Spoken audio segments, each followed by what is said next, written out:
Hello friends, welcome to Geetha channel. இன்றைக்கி நம்ம வீடியோவில் வந்து பார்த்திங்கன்னா ஒரு ஹெல்த்தியான தோசை ரெசிபி தான் செய்ய போகிறோம். முருங்கைக்கீரை தோசை. வாங்க அது எப்படி செய்யலான்றதை பார்க்கலாம். அதுக்கு நான் வந்து 1 கப் அளவுக்கு முருங்கைக்கீரையை நல்லா அலசிட்டு மிக்ஸி ஜாரில் சேர்த்துருக்கேன். இது கூட ஒரு பச்சை மிளகா ஆட் பண்ணியிருக்கேன். உங்கள் காரத்துக்கு ஏற்ப நீங்கள் வந்து சேர்த்துக்கோங்க. இதுக்கு தேவையான அளவுக்கு சால்ட் வந்து ஆட் பண்ணுறேன். ஆல்ரெடி தோசை மாவில் வந்து சால்ட் வந்து இருக்குது, ஸோ அதனால் கொஞ்சமாக அதில் வந்து சேர்த்துக்கிறேன். சீரகம் வந்து ஒரு 1/2 ஸ்பூன் அளவுக்கு இதில் வந்து ஆட் பண்ணுறேன். நீங்கள் தோசை மாவுடைய குவான்டிட்டி பொறுத்து இந்த இன்க்ரீடியன்ஸை நீங்கள் இன்க்ரீஸ் பண்ணிக்கலாம்.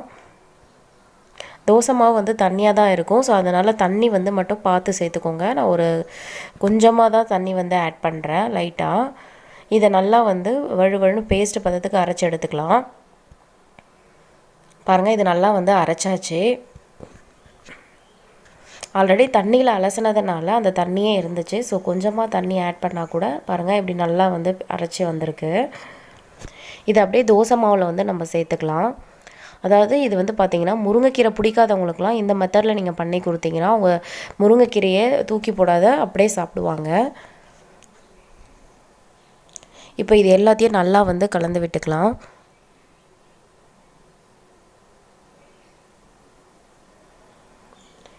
பாருங்கள் எவ்வளோ சூப்பராக இருக்குது, பார்க்கும்போதே நல்லா க்ரீனிஷாக.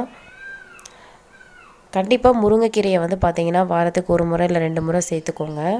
ரொம்பவே உடம்புக்கு நல்லது. இப்போ இது எல்லாத்தையும் நல்லா வந்து கலந்து விட்டாச்சு. இப்போது தவா வந்து சூடாயிட்ருக்கு.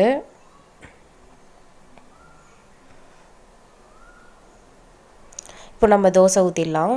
ரொம்ப ஈஸியான ரெசிபிங்க. சீக்கிரமாக வந்து ஒரு 5 மினிட்ஸ்க்குள்ளேயே நினச்சா செஞ்சிடலாம். நீங்கள் என்னோட மற்ற ரெசிபீஸை தெரிஞ்சுக்கணுன்னா மறக்காமல் கீதா சேனலை வந்து சப்ஸ்கிரைப் பண்ணி வச்சுக்கோங்க. அதே போல் தோசை ஊற்றுறதுக்கும் நல்லா வரும் முருங்கைக்கீரை தோசை. இது நான்ஸ்டிக் தவா தான். நீங்கள் தேவைப்பட்டால் வந்து ஆயில் இல்லைனா வந்து நெய் வந்து சேர்த்துக்கலாம். அப்படி இல்லைனாலும் நல்லாவே வரும் தோசை. நான் வந்து பார்த்திங்கன்னா லைட்டாக எண்ணெய் தான் வந்து சேர்த்துருக்கேன், கொஞ்சம் டேஸ்ட்டாக இருக்கட்டும் அப்படின்றதுக்காக. இப்போ தோசை நல்லா வந்து வெந்துருச்சு. ஸோ இது அப்படியேவும் எடுத்துக்கலாம், இல்லை திருப்பி போட்டு வேக வச்சும் நீங்கள் எடுத்துக்கலாம். அவ்வளோதாங்க, நம்மளோட சூப்பரான வந்து முருங்கைக்கீரை தோசை வந்து ரெடி ஆகிடுச்சு. இந்த ரெசிபி உங்களுக்கு ரொம்பவே பிடிச்சிருக்கும்னு நினைக்கிறேன். நான் வந்து பார்த்திங்கன்னா சைட் டிஷ்க்கு பீர்க்கங்காய் தோல் சட்னி தான் செஞ்சுருக்கேன்.